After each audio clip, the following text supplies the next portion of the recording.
नमस्कार, मी महाराष्ट्र बोलतो या कार्यक्रमामध्ये पुन्हा आपल्या सगळ्यांचं स्वागत। आपण आढावा घेतोय अलिबाग या विधानसभा मतदारसंघाचा। शेकापचा पूर्वीपासून बालेकिल्ला असलेला हा अलिबाग मतदारसंघ मात्र यावेळी या मतदारसंघामध्ये काटेकी टक्कर आपल्याला पाहायला मिळू शकते, कारण पारंपरिक शिवसेना आणि शेतकरी कामगार पक्ष ही जी युती अलिबाग आणि रायगडपुरती पाहायला मिळायची ती आता तुटलेली आहे आणि म्हणून शिवसेनेचा उमेदवार यावेळी या विधानसभा मतदारसंघामध्ये असणार आहेत।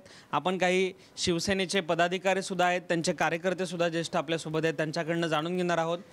अलिबाग महत्त्वाचा मतदारसंघ आहे, कशा पद्धतीनं शिवसेना या ठिकाणी आक्रमकपणे विधानसभेला सामोरं जाणार आहे। तुमची आणि शेकापची युती पाठीमागच्या काळामध्ये होती, आता युती तुटली आहे। विधानसभेला काय काय कोणकोणते मुद्दे घेऊन कशा प्रकारे तुम्ही जाणार आहात? विधानसभेला आम्ही विकासाच्या मुद्द्यावर ही निवडणूक लढणार आहोत। आपण बघितलं आता केंद्रामध्ये महायुतीचं सरकार आलेलं आहे, राज्यात देखील महायुतीचं सरकार येणार आहे।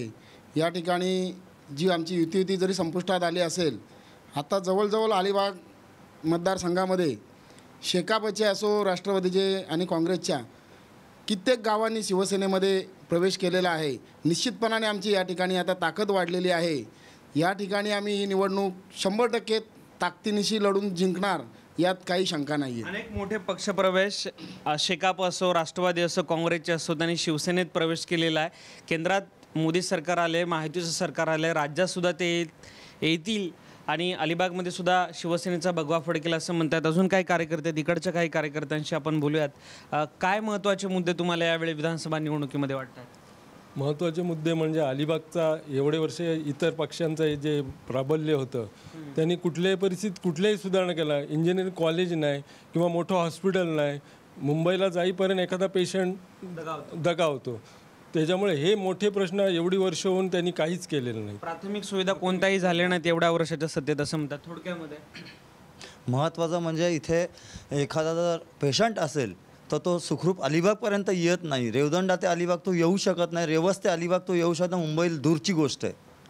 एवढ्या वर्ष यांचं प्राबल्य असताना, एवढे वर्ष इथं यांचं राज्य असतानासुद्धा यांना प्राथमिक सुविधा देता नाही। रस्ता हा सर्वात मोठी जीवनावश्यक सुविधा आहे। नाही, इथं जिल्हा परिषदचा मेंबरच नाही आहे अलिबागमध्ये। ज्या जिल्हा परिषद मेंबर शेतकरी कामगार पक्षाचे आहेत, त्यामुळे त्यांनी इथं विधायक काम मांडलेलं नाही। त्यामुळे इथले रस्त्याचा आणि जे काही हॉस्पिटलचा प्रश्न असेल इथल्या जनतेने सांगितला ते पूर्ण करणारा यशस्वी ठरलेत।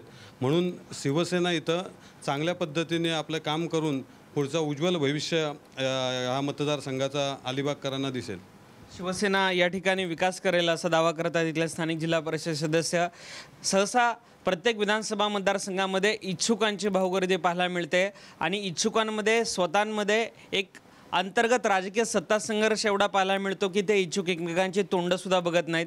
मात्र शिवसेनेच्या या अलिबाग मतदारसंघातील दोन्ही इच्छुक उमेदवार सोबत या ठिकाणी आपल्याशी संवाद साधताना आपल्याला पाहायला मिळणार आहेत। दोघंही जण तुम्ही एकत्रितपणानं उमेदवारी मागतायत पक्षाकडं, कोणाला जरी उमेदवारी मिळाली तरी दुसरा नाराज होणार नाही?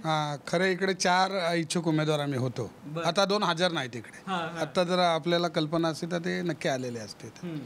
पण आम्ही सगळ्यांनी मिळून असं ठरवलं होतं काय जो एक उमेदवार कोण पक्षप्रमुख देतील तो एक उमेदवाराचं सगळ्यांनी काम करायचं। त्याच्यात सगळ्यात मोठे उमेदवारीपेक्षा पक्ष ही महत्त्वाची गोष्ट आहे आणि पक्षप्रमुख जो आदेश देतील तो आदेश मान्य करायचा। काय झालेलं, गेले कित्येक वर्ष इथं शेतकरी कामगार पक्षाचा आमदार आहे। आपण जिल्हा परिषदेचा प्रश्न मांडला तो बरोबर आहे, पण जिल्हा परिषदेच्या माध्यमातून जी अंतर्गत रस्ते, अंतर्गत जी कामं असतात ते होत आहेत। पण शेतकरी कामगार पक्षाचा बऱ्याच वर्ष आमदार आहे। मध्ये एक वर्ष 2004 ते 2009मध्ये काँग्रेसचा आमदार होता, पण त्यांच्या माध्यमातून कुठलंच काम नाही झालं। मग शेतकरी कामगार पक्षाच्या माध्यमातून ज्या प्राथमिक गरजा आहेत, मग जे दळणवळण आहे, तर तुम्हाला लोकांना रोजगार निर्माण करून द्यायचा आहे। लोकांना रोजगार निर्मितीसाठी इथं सगळ्यात महत्त्वाची गोष्ट आहे पर्यटन आणि पर्यटनासाठी लाखो लोक महिन्याकाठी ह्या अलिबाग मुरुड ह्या मतदारसंघात म्हणजे हे जे मोठे बीचेस आहेत इकडे येत आहेत। पण त्याच्यासाठी जे रस्ते आहेत, जे कम्युनिकेशन आहे, ते रस्ते नाहीत, दुसऱ्या कुठल्याही सुविधा नाहीत। आमचे पक्षप्रमुख माननीय उद्धव साहेब जो आम्हाला उमेदवार देतील त्यांचं आम्ही काम करून आम्ही शिवसेनेचा आमदार यावेळेस निवडून आणू। सातत्याने होणारे शिवसेनेवरती अत्याचार, ज्या युतीच्या माध्यमातून शेका पक्षाने घेतलेले गैरफायदे, काय म्हणूनच ह्या अलिबाग तालुक्याचा विकास खुंटलेला आहे.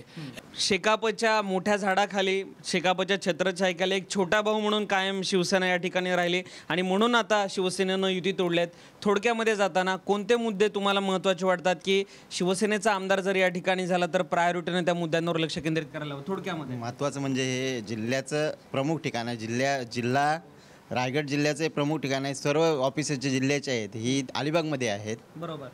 पण इथे ज्या प्राथमिक सुविधा पाहिजेत, सोयी सुविधा पाहिजेत, दळणवळणाच्या सोयी पाहिजेत, त्या कुठेही दिसत नाहीत. एक ब्ल्यूप्रिंट या अलिबाग विधानसभेसाठी खरोखरच शिवसेनेकडे या क्षणाला तयार आहे.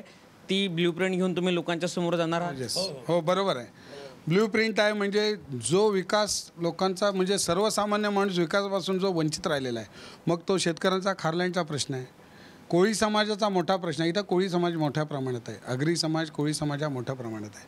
आणि त्यांचे जे प्रश्न आहेत, कोळी समाजांचा प्रश्न आहे, मग त्यांच्या छोट्या छोट्या पट्ट्या नाही बांधलेल्या आहेत, होड्या नाहीत, ज्यात होड्या लावायला त्यांना जागा नाहीत. जो खारेपाट भाग आहे तिथं खारलांच्या खांडी फुटत आहेत, लोकांची शेती वाहून जाते. तिकडे काहीच पूर्णपणे जे स्थानिक आमदारांनी आहेत, त्या स्थानिक आमदारांनी लक्ष देऊन ते काम करायला पाहिजे.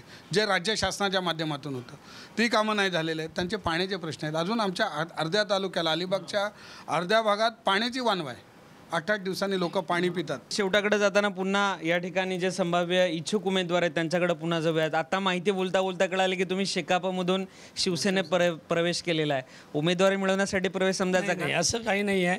7 सदस्य जिल्हा परिषदेचे आणि 2 आमदार शेका पक्षाचे इथे असताना आपल्या तालुक्याचा विकास होत नाही हे पाहून आम्ही कंटाळून त्यांना सोडचिठ्ठी दिलेली आहे. आणि शिवसेना हा एकमेव पक्ष विकास करू शकतो आणि आता विकासाच्या दृष्टिकोनातून त्यांच्याकडे केंद्रात आणि महाराष्ट्रामध्ये सत्तेचा विचार केला तर आपल्याला आता इथे न्याय मिळू शकतो ह्या हिशोबाने मी प्रवेश केला. मला पक्षातून पक्षप्रवेश करताना मी कोणतीही अपेक्षा बाळगली नाही की कोणती पदाची अपेक्षा केलेली नाही. आणि आजही सांगतो, पक्षप्रमुख उद्धवसाहेब जो उमेदवार देतील त्याचं आम्ही निष्ठेने काम करून संघटना बांधण्याचं काम करू काय हे मी तुम्हाला सांगू शकतो. शेकापचा लाल बावटा यावेळी फडकणार की शिवसेनेचा भगवा? शिवसेनेचा भगवा फडकणार. 100% शिवसेनेचा भगवा फडकणार. कार्यकर्त्यांचा निर्धार आहे, मतदारांचा निर्धार आहे. आणि मतदार आता आम्हाला भेटून सांगतात की आता तुमची गरज आहे आम्हाला, त्याच्यामुळे 100% आता एक शेवटचा प्रश्न, जी एक हौशानौशा गवशांची आता रांग लागली आहे, महायुतीचं सरकार आहे ते असं बघून पक्षप्रवेश करतायत, निष्ठावंत शिवसैनिक नाराज होतोय, खदखद आहे, इकडे सुद्धा तशी परिस्थिती आहे? नाही, इथं तशी काय परिस्थिती नाही. कारण का आम्ही आमंत्रण देऊन बोललो, म्हणजे आम्ही सांगितलं बाबा ज्यांना पक्ष प्रवेश करायचा त्यांनी करा. आम्हाला पण शेवटी माहिती आहे आम्ही ग्रामीण भागात काम करतो, त्याच्यामुळे कुठला कार्यकर्ता कुठल्या इच्छेने येतोय, कुठले हे ध्येय समोर ठेवून येते ह्याची आम्हाला पण कल्पना आहे. त्याच्यामुळे जे कार्यकर्ते येत आहेत त्यांचा आम्ही स्वीकार केलेला, आमच्या सगळ्या कार्यकर्त्यांनी स्वीकार केला आहे. अलिबागमध्ये पहिल्यांदाच लाल बावटा नाही तर शिवसेनेचा भगवा फडकेल असा जोरदार आत्मविश्वास या ठिकाणी शिवसैनिक व्यक्त करतायत.